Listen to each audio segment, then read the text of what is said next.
information kan bẹ tí àwọn kíní ń gbé lẹ́nu jọ́ mẹ́ta yìí social media wọ́n gbọ́rọ̀ kan bọ́ta nípa bàbá wa Fadilatu Sheikh Daud Imran Malasan, the Grand Mufti of Yoruba land. Kíni information náà nípa gbé picture wọn kan jáde wípé ẹ̀yin DSS, ẹ̀yin ọlọ́pàá, ẹ̀yin kíní ó yẹ kẹ́ ètè múra sọ́kùnrin yìí ó pé bó ṣe fẹ́ máa ṣe yìí ó fẹ́ di Boko Haram ló ó fẹ́ ṣe kíní kan. Ta ni di Boko Haram? Ẹ̀mọ́ picture jẹ́ gbé jáde bọ̀wọ́ kẹtì ẹ̀mẹ́ tó yẹ pé outside of the country ló wà ó tún mọ̀ pé kéèyàn jáde kó Nàìjíríà kò tún mọ̀ pọ̀ lájú o outside of the country ló wà ọmọ Yorùbá ni òun náà wá ṣe fídíò yẹn ipa mú àlọ́ òwò ẹ̀mọ́ fídíò tí wọ́n gbé jáde fídíò ọjọ́ tí àwọn NDLEA tí wọ́n wá sọ́dọ̀ baba Grand Mufti of Yoruba land àwọn wá commend the effort baba Mufti nípa security ìlú wípé àwọn èèyàn tí wọ́n kó drug wọlé lóru nílùú wo wọ́n kó drug wọlé tí wọ́n lòdù ẹ̀ wọlé tọ́pọ̀ àwọn drug táwọn ọmọ bá mú tẹ́tẹ́ fi ń ya wèrè drug tí ọmọ ká mú bọ̀bọ́ tó pa ọmọ ìyá wa tó kú lẹ́nu ọjọ́ mẹ́ta ìtọ́pọ̀ nígi lórí ẹ̀ bọ̀bọ́ yẹn wọ́n lójú rẹ̀ tí ó ń ṣẹ̀ṣẹ̀ ń wálẹ̀ pé sọ pé ìmúkúmu lọ́fà kò lónìí ó rí ẹ burú kò lólójú ọ̀pá àyàn àwọn èèyàn tó wọ́n ń kóru drug wọlé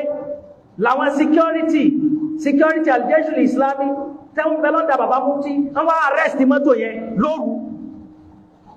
wọ́n wá mú mọ́tò yẹn tán wọ́n wá falẹ̀ àwọn NDLEA lọ́wọ́ ìgbà táwọn wá ládùúrú drug tí wọ́n sèfù lú níbẹ̀ ni wọ́n wá gbéra láti Ọ̀ṣun state wọ́n wá sí ìlú Ìwó wọ́n lọ commend bàbá Mufti picture táwọn yẹn wá yà pẹ̀lú uniform NDLEA làwọn kan wá sọ wípé terrorist ni àwọn tí ń bá wọn ya fọ́tò pé ẹ̀wọ̀ uniform tẹ́ ń kó sára báwọn yẹn sí wa mọ́ tí ẹ bá ti wá lẹ́nìkan lórí ire láàrin tiwa báyìí wọ́n á pè lórí burúkú fún wa mùsùlùmí mi náà bá máa gbé lóòótọ́ ká má parọ́ ẹ̀yin náà ṣe bí olórí burúkú lóòótọ́ ìjọba ń recognize effort wọn ọlọ́pàá mọ́ torí pé àyíká sọ̀rọ̀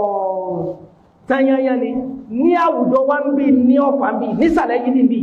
ìsàlẹ̀ yìí níbí ibẹ̀ làwọn security tààwọn ní ẹ ti mú bọ̀bọ̀ kan tó pààyàn nílùú yìí ló lọ wọlé wá ọ wọlé sínú àdúgbò yìí lóru òun náà ni wọ́n lé mú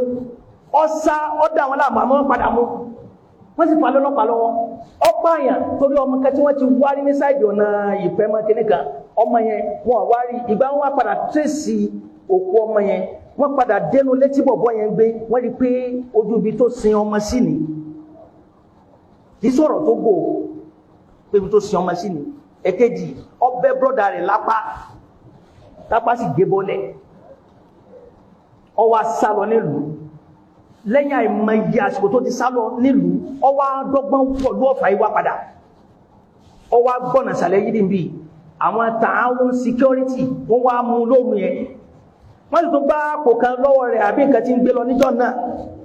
ní wọ́n mú ní ẹ̀fàlẹ́ àwọn ọlọ́pàá lọ́wọ́ àwọn èèyàn tí wọ́n ń ṣerú eléhùn nígbà tí gbogbo kálukú sùn nulẹ̀ rẹ̀ àwọn ni wọ́n àpadà pè fún ilẹ̀ ní burú ẹ̀yìn náà wọ́n sọ pé ní burú ni wọ́n so iṣẹ́ tí Grand Mufti ń ṣe àtàwọn àwòrán tí ní pé sọ̀rọ̀ tó jẹ mọ́ bá àwọn ẹni tí ò bá yé ọ̀tọ̀ làwọn ọ̀rọ̀ pà kan búra wa kíní kan ọ̀rọ̀ ilé òun nítumọ̀ kí ni impact rẹ lára àwùjọ wa àti kí lọ́jọ́ ọ̀la tó fẹ́ kó ṣẹlẹ̀ látọwọ́ rẹ̀ èèyàn dá College of Education kalẹ̀ wọ́n dá College of Health Science kalẹ̀ wọ́n dá àìmọye secondary schools kalẹ̀ àìmọye lékéwù àìmọye establishment àìmọye hospital in tí bàbá Mufti nìkan dánwò nìyẹn o tó yẹ pé tẹ bá kó àwùjọ míì jọ kódà àwọn àríwú ẹ̀ ṣe síbẹ̀síbẹ̀ wọ́n fẹ́ bá wa pé ọmọ ìyá wa lẹ́ni burú kí ìjọba ó lè bá àríṣẹ́ ní burú àmọ́ ìjọba ti mọ̀ àwọn aláìmọ̀kan ló kù àwọn aláìmọ̀kan yẹn ẹ má gbàgbé wọ́n ń gbógun ti Islam àwa ni ká mẹ̀sìn wa dáadáa ká sì dúró tì ọba tó ní wà lábẹ́ ọlọ́mọdé àṣàforíjì fẹ́ ní kọ̀ọ̀kan wa Allahumma ighfir lana dhunubana wa kaffir 'anna sayyi'atina wa tawaffana ma'al abrar qumu ila salati yarhamuni wa yarhamukumullah.